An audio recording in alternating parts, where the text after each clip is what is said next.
சூரியன் மற்றும் அதன் அருகே அல்லது தொலைவில் உள்ள கிரகங்களின் அமைப்பைக் கொண்டு வானவியல் அறிஞர்கள் ஓரைகளை உருவாக்கினர். இதன்படி வாரத்தின் முதல் நாளான ஞாயிறன்று முதல் ஓரையை சூரியனுக்கு அளித்தனர். அதற்கு அடுத்து சுக்கிரன், அதற்கு அடுத்து புதன் ஓரை, 4வது இடம் சந்திரனுக்கும், 5வது இடம் சனிக்கும், 6வது இடம் குருவுக்கும், 7வது இடம் செவ்வாய்க்கும் வழங்கினர். இதற்கு சுற்றுப்பாதை கிரகங்களின் கதிர் வீச்சுதான் காரணம். இவற்றில் சுக்கிரன் ஓரை, புதன் ஓரை, குரு ஓரை ஆகிய 3ம் நல்ல ஓரைகள் எனப்படுகிறது.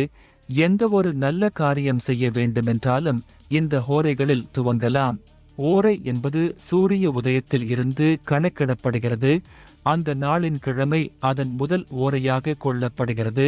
உதாரணமாக ஞாயிறு காலை முதல் 1 மணி நேரம் 6 முதல் 7 வரை மணி சூரியனின் ஓரை.